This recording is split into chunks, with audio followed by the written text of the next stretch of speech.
Hello dosto, welcome to this session. This session is part of our foundation series for the CAB examination, right? So since CAB exam is around the corner, it is really important कि हम बहुत ही अच्छे से जो concepts हैं उनको समझे. तो for that only we have come up with this series जहाँ पर हम MCQs आपको practice करवाते हैं 5 MCQs in each of the session ताकि आप उन MCQs को अच्छे से जो है प्रैक्टिस के लिए यूज कर सको एंड ऑल्सो उसके एक्सप्लेनेशन के थ्रू जो टॉपिक है आपका बहुत ही अच्छे से क्लियर हो जाए.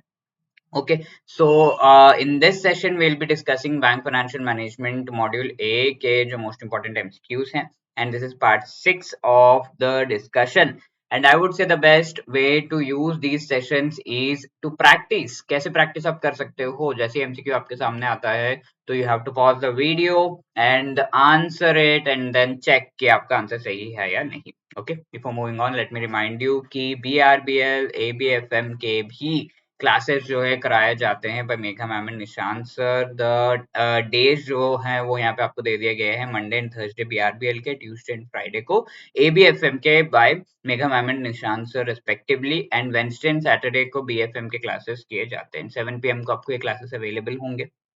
जहाँ पर एमसीक्यूज पढ़ाए जाते हैं एंड उसके एक्सप्लेनेशंस के थ्रू बहुत ही अच्छे से कॉन्सेप्ट एक्सप्लेन किया जाता है. So please do be part of these sessions ताकि आप बहुत अच्छे तरीके से जो है अपनी प्रिपरेशन कर सको. And let me remind you कि मोस्ट इंपॉर्टेंट टॉपिक्स किसी भी एग्जाम के लिए बहुत ही ज्यादा जरूरी हो जाते हैं and I know CAIIB exam पास आने वाला है तो the best tool in your hand would be most important topics. अगर आपको पता हो each and every chapter wise तो मोस्ट इंपॉर्टेंट टॉपिक्स का एक बहुत ही बढ़िया guide book we have prepared all the 4 जो कंपलसरी सब्जेक्ट्स है हमारे कैब एग्जाम के उनका और इसमें आपको सारे important topics each and every chapter wise all the 4 जो सब्जेक्ट्स है उसके प्रोवाइड किए गए हैं. लिंक डिस्क्रिप्शन में दिया हुआ है, please click on it and download it. Okay, this is the first question. Threshold for tax collected at source TCS. TCS लगता है on what? On foreign remittance as part of the LRS. LRS के through अगर आप कोई foreign remittance कर रहे हो तो उस पे tax collected at source TCS लगता है. ठीक है, जैसे सैलरीड एम्प्लॉइज का tax deducted at source TDS लगता है या फिर किसी और नॉट जस्ट सैलरीड बट बाकी कई केसेस में TDS लगता है तो वैसे TCS लगता है ऑन दिस पर्टिकुलर ट्रांजैक्शन. तो ये जो TCS है इसका एक पर्टिकुलर लिमिट है, थ्रेशोल्ड जिसे हम कहते हैं वो है. ठीक है, तो वो कितना है वो पूछा जा रहा है. 2 लाख, 5 लाख, 7 लाख या 9 lakh. Okay, fact based question. Try to answer it. Yes, the correct answer is C, 7 lakh. 7 lakh यहाँ पर सही जवाब है. If you have answered it right that is really really great. ठीक है, तो अगर पैन आधार आपके पास नहीं है तो 10% TCS लगेगा वरना तो 5% लगेगा. ठीक है, तो इस तरीके से है 7 लाख से limit. Before moving on, let me tell you the best way to qualify JAB exam 2024 का JAB exam की अगर आप प्रिपरेशन कर रहे हो या फिर कोई भी कंपोनेंट IEIFS हो गया, PPB हो गया या फिर AFM हो गया या फिर RBWM की प्रिपरेशन कर रहे हो तो the best way would be to be part of our EduTap course and we have come up with the EduTap master course जहाँ पर चारों के चारों आपको जो कंपोनेंट्स है वो पढ़ाए जा रहे हैं. And let me tell you if you compare this with uh, other courses जो आपको मार्केट में मिल रहे होंगे this is the quickest and easiest and I would say the cheapest way to pass this qualify this exam with a very beautiful result. ठीक है, तो 400 plus hours के जो हैं आपको मार्केट में कोर्सेज मिलते हैं ईच एंड एवरी कंपोनेंट के बट हमारा आधा 200 आवर्स में आपका कंपोनेंट कंप्लीट हो जा रहा है. ईच एंड एवरी जो एवरेज लेंथ है वीडियो की 60 प्लस मिनट्स का होता है मार्केट के कोर्सेज में but we are providing each and every video को 15 मिनट्स में जो है आपको पढ़ाया जा रहा है ताकि आप छोटे छोटे ब्रेक जो होते हैं उसमें भी आप अपने पर्टिकुलर कंपोनेंट को कवर कर सके, वीडियोस को कवर कर सके.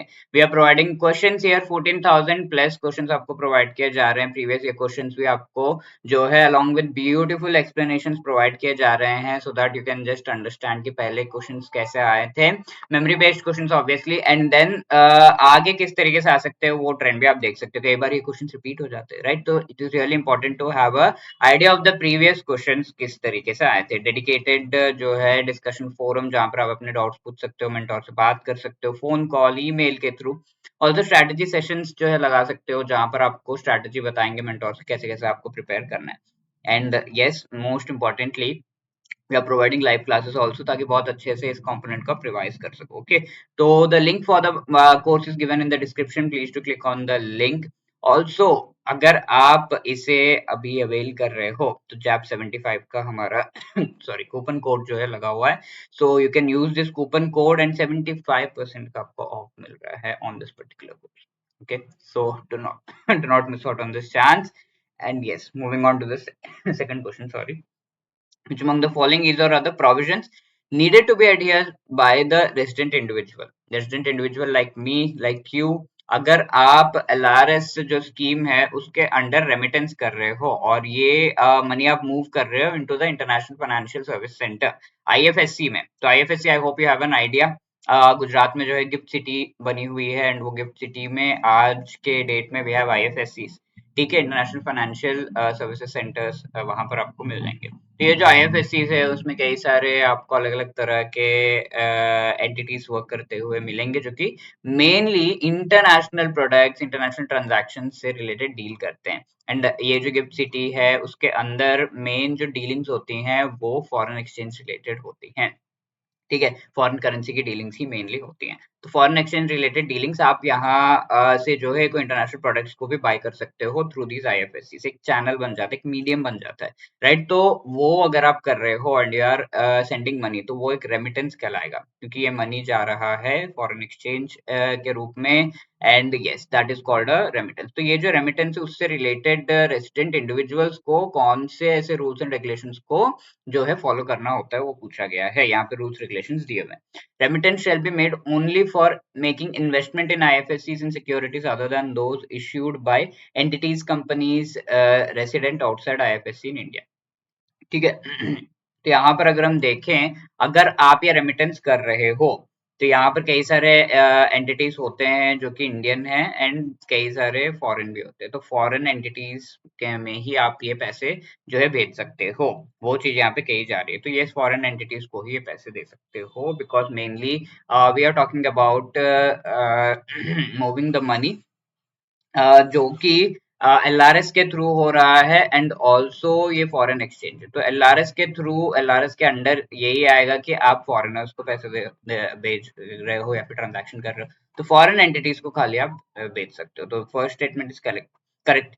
Any funds lying idle in the account for a period up to 20 days. तो अकाउंट कौन सा है? फॉरेन करेंसी अकाउंट होता है आपका, जो कि for the remittance and transactions with respect to inter IFSCs ये क्रिएट किया जाता है। तो ये जो फॉरेन करेंसी अकाउंट है इसमें अगर 20 डेज तक अगर कोई अमाउंट जो है आइडल रहता है तो उसे इमीडिएटली जो भी INR डोमेस्टिक अकाउंट है, लेट्स से आपका SBI का अकाउंट है, तो उसमें आपको ट्रांसफर करना होता है जो भी है फॉरेन करेंसी अकाउंट से पैसे।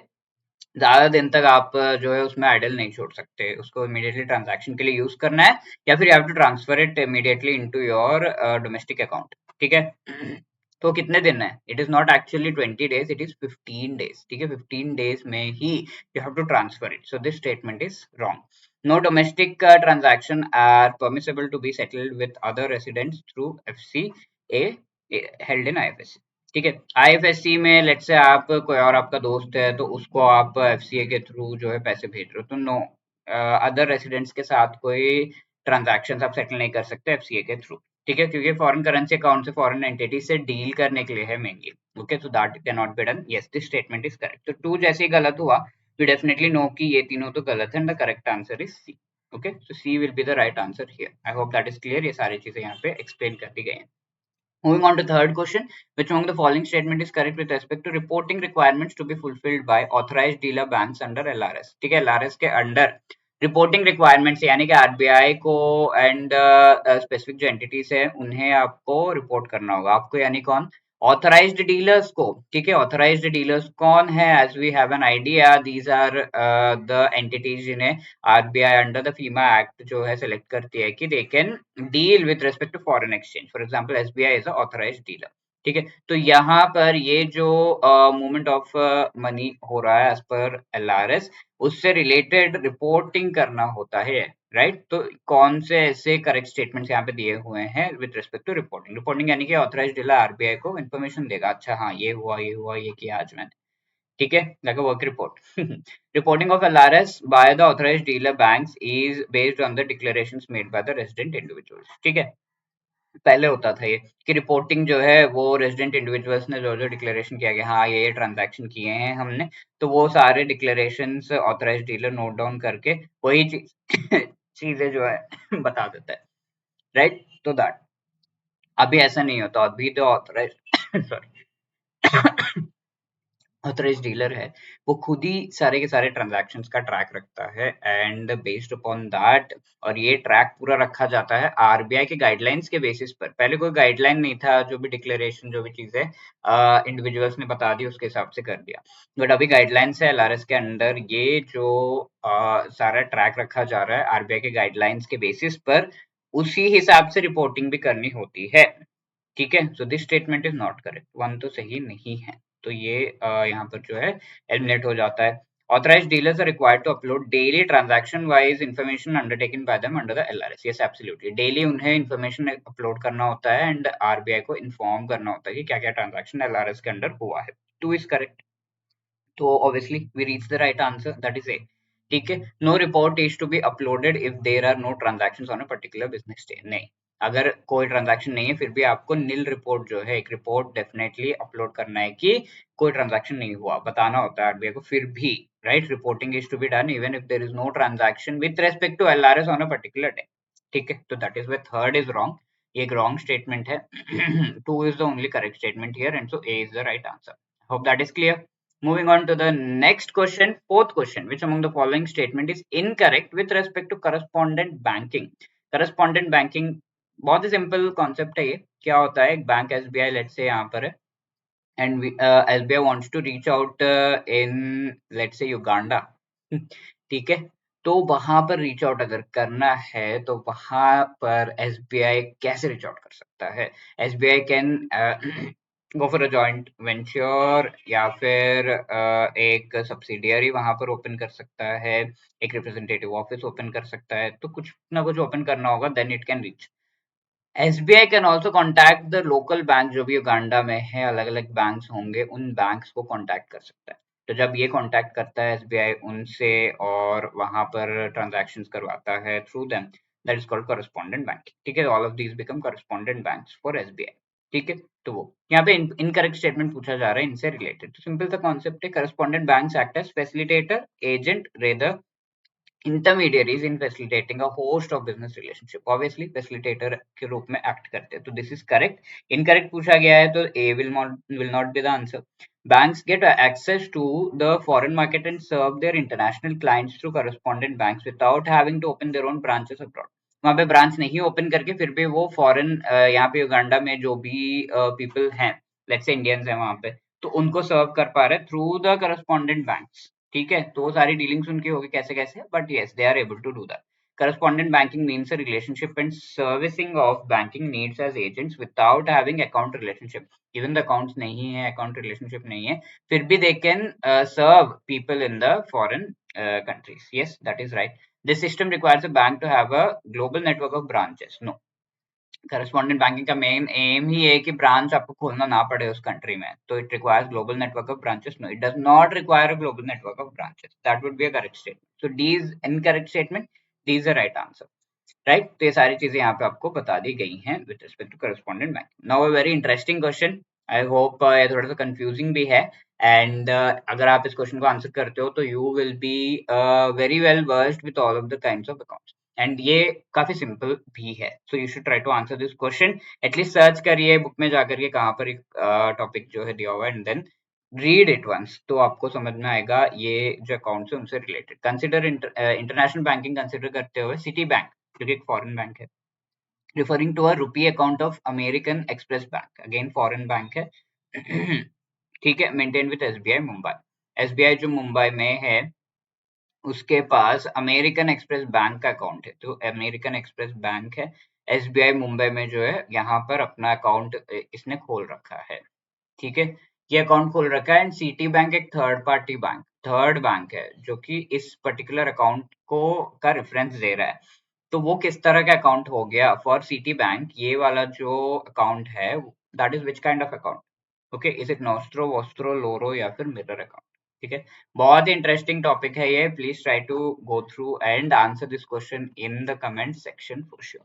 Okay, and let me remind you again, अगर आप जैब 2024 का एग्जाम दे रहे हो तब the quickest best easiest cheapest way is to be part of EduTap master course, जहाँ पर चारों के चारों subjects IIFS, PPP, AFM, RPWM, चारों सब्जेक्ट्स पढ़ाए जा रहे हैं। That is what is called the master course and you can also go for the individual components. But yes, let me tell you the features जिसकी वजह से this is the quickest way. 200 hours में आपको पूरा का पूरा component पढ़ा दिया जा रहा है, जहाँ सामने आप कोर्सेज देखोगे मार्केट में 400 प्लस घंटे होते हैं। 60 मिनट्स प्लस ईच वीडियो होती है। We are doing that in 15 minutes, right? तो ताकि आप ब्रेक्स हो गए छोटे छोटे, आपके जो टाइम मिलता है वहां पर भी आप इन वीडियोस को कवर कर सको। 14,000 प्लस क्वेश्चंस हैं। आपको जो है प्रीवियस ईयर क्वेश्चंस के जो है completely we have try to cover holistically जो क्वेश्चंस एग्जाम में आए हैं, तो वो आपको मेमोरी बेस्ड क्वेश्चंस एंड उनके बहुत ही ब्यूटीफुल एक्सप्लेनेशन प्रोवाइड किए जा रहे हैं। You can also keep in touch completely with the mentor, जहां पर आप डिस्कशन फोरम में क्वेश्चंस पूछ सकते हो। फोन कॉल, ईमेल सपोर्ट आपको मिल रहा है। स्ट्रैटेजी सेशंस मेंटोर के साथ कर सकते हो कि सर अभी काफी टाइम हो गया है, बहुत ही जो है कम टाइम बचा है, कैसे मैं अपना जो है मुझे समझ नहीं आ रहा कैसे स्ट्रैटेजाइज करूं। You can talk to the mentor and do that. Okay, and finally live classes भी कराए जा रहे हैं, which is the most important part. और ये लाइव क्लासेस से बहुत ही बढ़िया तरीके से शॉर्ट टाइम में आप सारा का सारा जो है रिवाइज कर सकते हो।